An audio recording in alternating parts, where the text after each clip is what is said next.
Hello everyone, I welcome you all in this amazing platform जहां पे हमने शुरू किया था बैंकिंग का पार्ट 1 हम कर चुके हैं। अभी तक हम ऑलमोस्ट हाफ सिलेबस यानी मैक्रो इकोनॉमिक्स का हाफ कर चुके हैं, जहां पे हमने एलिमेंट्स ऑफ नेशनल इनकम की बात की, some basic concept of macro economics की बात किया, गुड्स सर्विसेज क्या होते हैं, डेप्रिसिएशन क्या होता है, देन उसके बाद हम नेशनल इनकम पे आए, हमने वैल्यू एडेड मेथड किया, हमने इनकम मेथड किया, हमने एक्सपेंडिचर मेथड किया, सबके क्वेश्चंस किए, सबके प्रिकॉशंस पढ़े। उसके बाद हम आगे थे मनी पे। मनी चैप्टर को भी हमने खत्म किया जिसमें फॉर्म्स ऑफ मनी था, what are the supply of money is stock concept और फ्लो कंसेप्ट, इन सब चीजों पे हमने बात किया था। आज हम बैंकिंग का ही पार्ट 2 कर रहे हैं। आज इस चैप्टर को हम रेस्ट इन पीस करेंगे, यानी कि आज इस चैप्टर को हम खत्म करेंगे। ठीक है, चलिए, हमने ये मल्टीप्लाई कर लिया था फंक्शन ऑफ सेंट्रल बैंक। यहां तक हम पार्ट 1 में कर चुके थे। एक बार ध्यान से फिर से फंक्शन सिर्फ रीड कर लेते हैं। Bank of issuing note, banker to the government, banker, agent and advisor, इन सबको डिटेल में हम बात कर चुके थे। Banker, bank and supervisory role, lender of the last resort, custodian of foreign exchange, clearing house function and control of credit. Okay, ये हमारे पास 7 थे। आज जो हमें समझना है वो है कमर्शियल बैंक, सेंट्रल बैंक का डिफरेंस और इसके सेंट्रल बैंक के टूल्स। चलिए देखते हैं कि करके।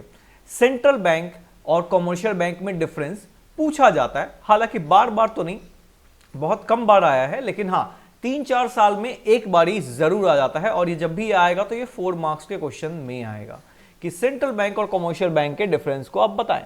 3 to 4 मार्क्स आप मान लो कि वो रहेगा, तो आपको 3 to 4 पॉइंट बताने पड़ेंगे। सबसे बड़ी चीज, सेंट्रल बैंक कौन है? आरबीआई।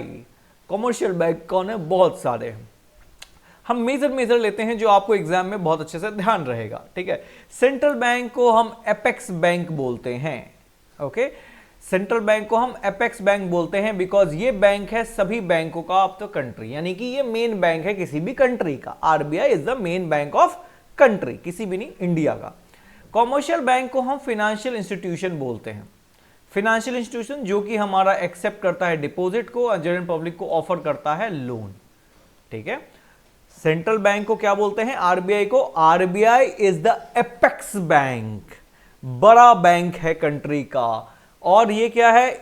ये बैंक को, हर बैंक का बैंक है, ये पूरे बैंकिंग सेक्टर को रेगुलेट करता है।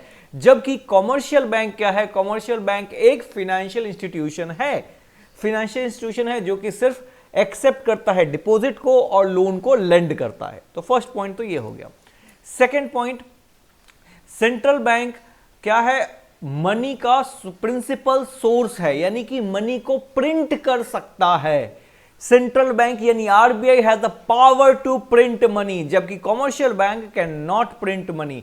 ये सिर्फ और सिर्फ सप्लाई ऑफ मनी में हेल्प करता है, only contribute to the supply of money. जबकि सेंट्रल बैंक क्या करता है? Regulate the supply of money. इसके अलावा वो प्रिंट भी करते हैं। ठीक है, या फिर आप इसको दूसरा पॉइंट बना सकते हो that central bank have a power authority to issue note, जबकि कमर्शियल बैंक के पास ये अथॉरिटी नहीं है कि वो नोट या करेंसी को इशू कर सके। सिंपल सर, पहला पॉइंट देखा हमने क्या? सेंट्रल बैंक एक एपेक्स बैंक है जो हर बैंकों का बैंक है, मींस रेगुलेटरी बॉडी है।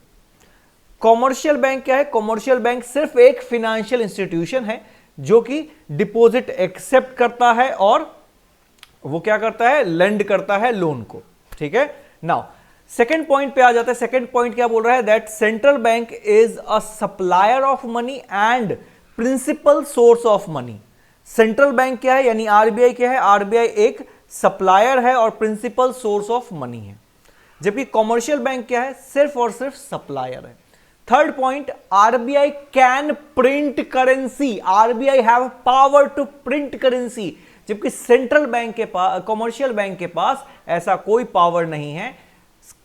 Commercial bank can not issue currency. ये 3 पॉइंट हमने अभी भी समझा। फोर्थ पॉइंट क्या है? सेंट्रल बैंक जो है वो growth and stability of the economy के लिए वर्क करता है, यानी सेंट्रल बैंक प्रॉफिट मोटिव के लिए काम नहीं करता, यानी आरबीआई हमारा देश के ग्रोथ और डेवलपमेंट के लिए काम करता है। जबकि अगर कमर्शियल बैंक की बात करें तो ये सिर्फ और सिर्फ प्रॉफिट मैक्सिमाइजेशन के लिए काम करता है। ठीक है, जो हमारा एसबीआई है, पीएनबी है, ये सारे बैंक्स के आपको दिखेंगे प्रॉफिट मोटिव के लिए काम करते हैं, इनके प्रॉफिट फाइनेंशियल ईयर में प्रॉफिट निकलते हैं, जबकि आरबीआई ग्रोथ एंड डेवलपमेंट या स्टेबिलिटी ऑफ द कंट्री के लिए काम करता है। ठीक है, इनके कई सारे ऐसे काम हैं जिसमें उनका कोई मोटिव नहीं है, प्रॉफिट नहीं है। जैसे कि आपने देखा होगा अभी जो हम टूल्स पढ़ेंगे जहां वो इकोनॉमी में इन्फ्लेशन डिफ्लेशन को कंट्रोल कर रहा है, क्या उसके पैसे मिलते हैं? नहीं मिलते। वो सिर्फ इसलिए कर रहा है ताकि कंट्री एक स्टेबल पोजीशन पे रहे। ठीक है ना। Central bank is a custodian of foreign exchange. हमने अभी पढ़ा था कि सेंट्रल बैंक कस्टडी रखता है फॉरेन रिजर्व का, जबकि commercial bank is not a custodian of foreign exchange, foreign reserve of the country. Commercial bank foreign currency नहीं रख सकता है, जबकि सेंट्रल बैंक फॉरेन कस्टडी रख सकता है, फॉरेन रिजर्व रख सकता है। ठीक है, तो आई होप 5 पॉइंट क्लियर होंगे। पहले पॉइंट था ये फाइनेंशियल इंस्टीट्यूशन है, ये फाइनेंशियल इंस्टीट्यूशन नहीं है, एपेक्स बैंक है। दूसरा ये सप्लाई ऑफ करेंसी में हेल्प करता है, ये भी सप्लाई ऑफ करेंसी में हेल्प करता है सेंट्रल बैंक, बट ये प्रिंसिपल सोर्स है। ठीक है, फिर हमने देखा कि कमर्शियल बैंक नोट प्रिंट नहीं कर सकता है, करेंसी नहीं बना सकता है, जबकि हमने देखा सेंट्रल बैंक करेंसी बना सकता है। सेंट्रल बैंक जो आरबीआई है वो ग्रोथ एंड स्टेबिलिटी के लिए काम करता है, जबकि कमर्शियल बैंक सिर्फ और सिर्फ प्रॉफिट मोटिव के लिए काम करता है।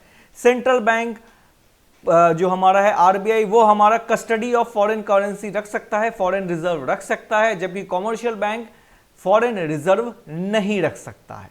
ठीक है, तो ये 5 पॉइंट है। अगर आपने इसमें से कोई भी 4 भी लिख दिया तो आपके वेल सफिशिएंट मार्क्स आ जाएंगे। आप यहां पे एग्जाम्पल भी लिख सकते हो, एग्जाम्पल आरबीआई फॉर इंडिया, और यहां पे जैसे एसबीआई आ गया, पीएनबी आ गया, ये सारी कंट्रीज क्या हो गए? Commercial banks. नाउ इसके बाद बात करते हैं मनी सप्लाई। ठीक है, मनी सप्लाई जो है control of money supply. RBI किस तरह से मनी सप्लाई को कंट्री में कंट्रोल कर रहा है, कैसे पैसे के इनफ्लो और आउटफ्लो को कंट्रोल कर रहा है। यानी जब उसका मन होता है वो पैसे डाल भी देता है, जब उसका मन होता है पैसे निकाल भी लेता है। इसके लिए आरबीआई के पास 2 टूल है, क्वांटिटेटिव और क्वालिटेटिव टूल। ठीक है, ये 2 टूल्स हैं, ध्यान रखना, ये 2 टूल्स हैं, quantitative and qualitative tool of RBI. ठीक है, ये क्या है? Tools of RBI. कहीं लिख भी सकते हो टूल्स ऑफ आरबीआई। कई बारी क्वेश्चन आया है जहां पे सिर्फ सीधे पूछता है what are the qualitative tool of RBI, या फिर what is quantitative tool of RBI. ठीक है, पहले हम करेंगे क्वांटिटेटिव टूल को, फिर हम करेंगे क्वालिटेटिव टूल को। तो एक एक करके टूल को समझते हैं। जब हमने देखो आरबीआई को मनी का इनफ्लो और आउटफ्लो को कंट्रोल करना था, जब हमने इसको खोला तो अंदर ब्रीफकेस के अंदर एक टूल बॉक्स मिला। ठीक है, टूल बॉक्स, आरबीआई का टूल बॉक्स। हमने जब टूल बॉक्स को ओपन किया तो उसके 2 केस थे, एक था क्वांटिटी, एक था क्वालिटी। तो हमने अभी क्वांटिटी वाले को ओपन किया तो उसके अंदर 6 औजार रखे हुए थे। कौन कौन सा? Bank rate, repo rate, reverse repo rate, OMO, CRR और एसएलआर। जब हमने क्वांटिटी वाले को ओपन किया तो उसके अंदर 6 टूल रखे हुए थे। जब हमने क्वालिटी वाले को ओपन करेंगे तो उसमें देखेंगे क्या है। अभी हम क्वांटिटी की बात कर रहे हैं। ठीक है, क्वांटिटी टूल। ठीक है ना, बैंक रेट। अब एक बार समझना, अभी 5, 7, 10 मिनट मैक्सिमम लगेगा मुझे, बहुत ध्यान से समझना, मैं 6 के 6 टूल आपको समझा दूंगा। बैंक रेट क्या है? सर ये एक रेट है जो हमने सुना था कहीं, एक बार ध्यान से समझना। बैंक रेट ये रेट है, ये वो परसेंट है जो आरबीआई चार्ज करता है while giving the loan. RBI जब पैसा लोन देता है, लेंड करता है कॉमर्शियल बैंक को for long period of time, तो जो इंटरेस्ट रेट चार्ज होता है उसी को हम बोलते हैं बैंक रेट। मतलब क्या है? Bank rate is the rate on which RBI lend money to the commercial bank for a long period of time. ध्यान से देखना, मैं वही बात बोल रहा हूं जो भी मैंने लिखा है, बस मैंने क्या किया, कोडिंग में लिखा है उसको। Bank rate is the rate at which RBI lend money to the commercial bank. RBI lend money to the commercial bank for long period of time. Long period of time मतलब sir more than 1 year, more than 1 year. Bank rate is the rate in which RBI lend money to commercial bank for long period of time. Okay, now repo rate क्या है फिर आओ देखते हैं। Repo rate is the rate again in on which RBI lend money, sorry lend लिख था, lend money to commercial bank for short period of time, means less than 1 year, okay, less than 1 year, that is what short period of time, ठीक है। now repo rate क्या है, again वही है, the rate at which RBI lend money to commercial bank, the rate at which RBI lend money to commercial bank for short period of time, छोटे समय के लिए। छोटा समय क्या है, लेस देन 1 ईयर।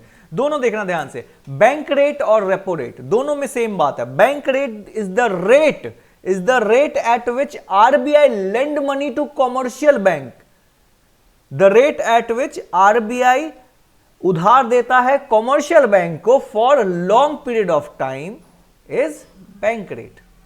यानी अगर कॉमर्शियल बैंक आरबीआई के पास लोन लेने गया है तो उस पे जो इंटरेस्ट रेट चार्ज होगा, अगर वो 1 साल से ज्यादा का है तो बैंक रेट।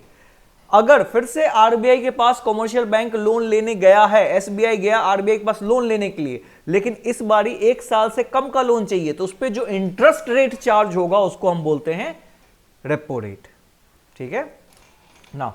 अगला है रिवर्स रेपो रेट। अब ये क्या है सर, इस बारी अभी तक रेपो रेट और बैंक रेट में होता आरबीआई कॉमर्शियल बैंक को दे रहा था, तो हो सकता है कॉमर्शियल बैंक आरबीआई को दे रहा होगा, नहीं। Is the rate on which RBI accept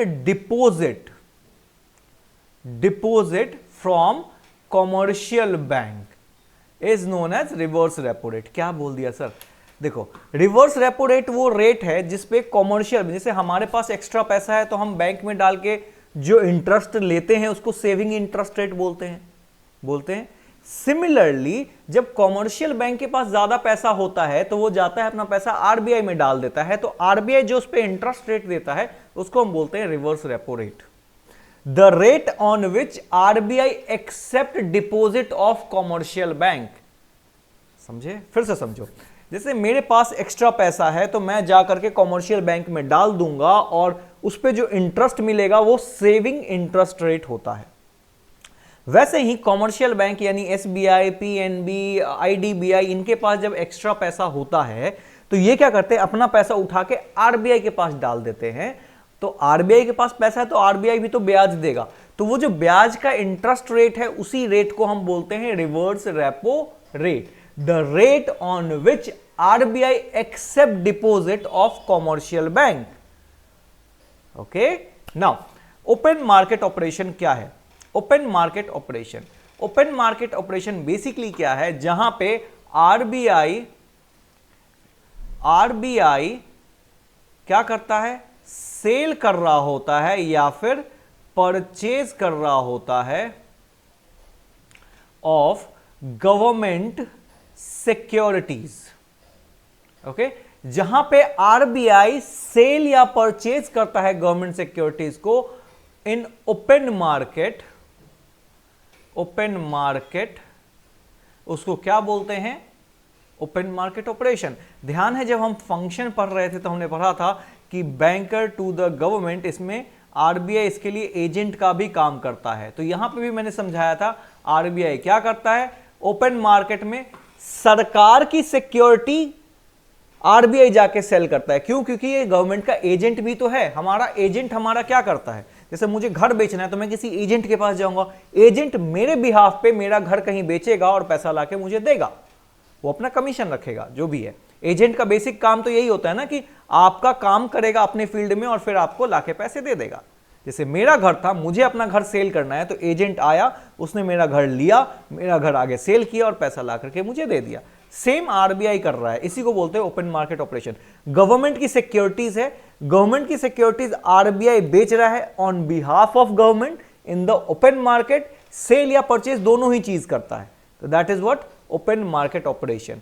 open market operation means RBI sell or purchase government security on behalf of government in open market। ठीक है, दूसरा है CRR। CRR क्या है? Cash reserve ratio. देखो ये हमने पहले भी किया था, फिर भी थोड़ा सा समझते हैं। आरबीआई क्या करता है? आरबीआई हमें टोटल, जैसे बैंक में टोटल कैश मान लेते हैं, एक दिन एसबीआई जब बंद हुआ या पीएनबी बंद हुआ तो पूरे दिन में पीएनबी ने कलेक्ट कर लिया लेट सपोज 100 करोड़, ठीक है। पूरे दिन बैंक खुला, उसके सारे ब्रांचेस खुले, जो एक दिन में उसने डिपॉजिट एक्सेप्ट किया वो था 100 करोड़। अब आरबीआई क्या बोलता है? आरबीआई ये बोलता है कि देखो अब पीएनबी क्या चाहेगा कि पूरे दिन में मैंने 100 करोड़ बटोरा है, लोगों ने मेरे बैंक में आके 100 करोड़ रुपए डिपॉजिट कर दिया, हर ब्रांच को मिला ले, तो अब वो चाहेगा कि मैं 100 करोड़ को जाके लोन चढ़ा दूं और इंटरेस्ट खाना शुरू कर दूं। यही चाहेगा ना। पीएनबी को क्या फर्क पड़ता है? हमने पढ़ा था ना, पीएनबी या फिर कोई भी कॉमर्शियल बैंक सिर्फ प्रॉफिट के लिए काम करता है। तो क्या करेगा? 100 करोड़ रुपए इकट्ठा हुआ, 100 करोड़ को जाके लोन पे बांट देगा और ब्याज खाने लगेगा। तो व्हाट इफ कल कुछ 100 करोड़ में से 2 करोड़ वाला एक आदमी आया, उसने बोला कि भैया ऐसा है, मेरे को नहीं रखना आपके यहां पैसा वापस कर दो। समझना, पीएनबी पे 100 करोड़ रुपए जमा हुए पूरे दिन में, उसने क्या किया? 100 करोड़ को जाके लोन पे चढ़ा दिया, क्योंकि यही तो बैंक करता है कि आपका पैसा लेता है, किसी और को लोन देता है, बीच में बैठ के ब्याज खाता है, ठीक है ना। अब 2 करोड़ एक बंदे ने डाला था, वो आ गया और उसने बोला कि भैया ऐसा है कि मुझे मेरे पैसे वापस कर दो जो कल मैंने दिए थे। अब पीएनबी ने तो क्या किया है? लोन चढ़ा दिया है ना, कहां से लाएगा? अब इसी का सॉल्यूशन लेके आया आरबीआई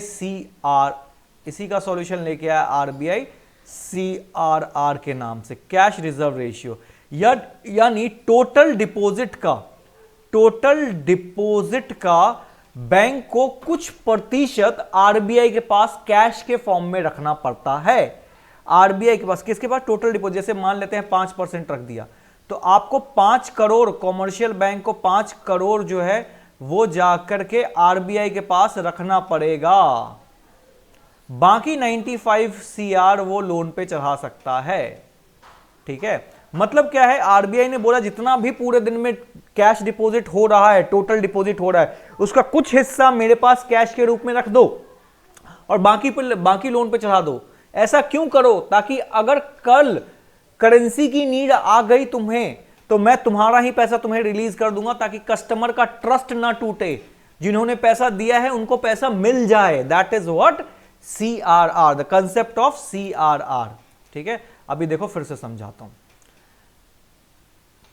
CRR क्या है? Cash reserve ratio. चलो हो गया क्लीन। फिर से एक छोटा सा समझ लेते हैं।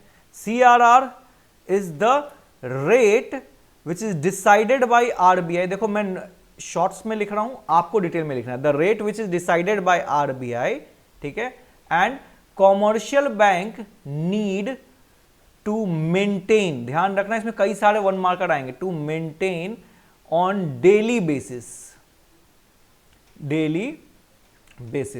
रोज इसको मेंटेन करना पड़ता है। बैंक बंद होने से पहले आपको रोज मेंटेन करना पड़ेगा कि जितना टोटल डिपॉजिट है उसका कुछ हिस्सा, जो भी हिस्सा डिसाइड करेगा आरबीआई, वो आपको आरबीआई के पास रखना पड़ेगा, ठीक है।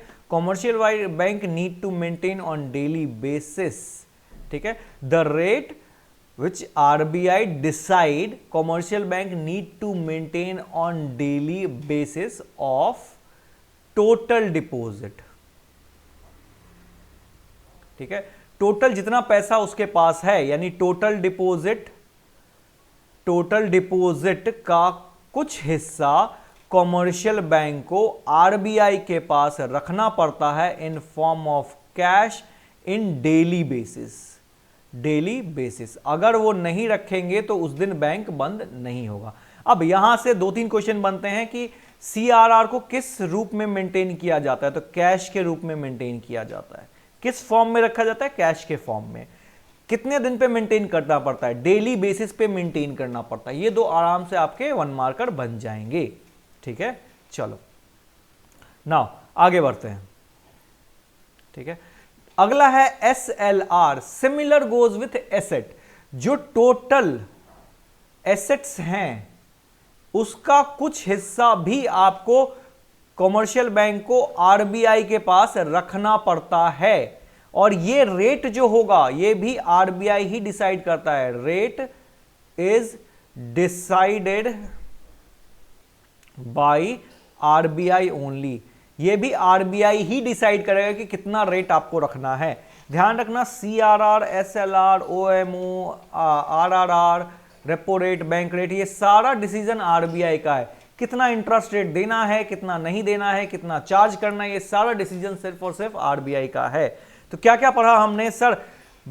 टूल्स, आरबीआई के टूल्स, दो टूल थे, क्वांटिटेटिव और क्वालिटेटिव। तो हमने क्वांटिटी वाले को अभी खोला है, क्वांटिटेटिव को, तो उसके अंदर 6 टूल्स मिले हमें। कौन कौन सा? Bank rate, repo rate, reverse repo rate, open market operation, CRR और एसएलआर।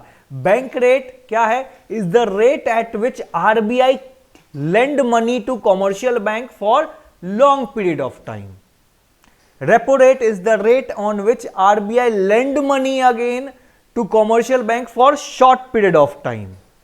Okay.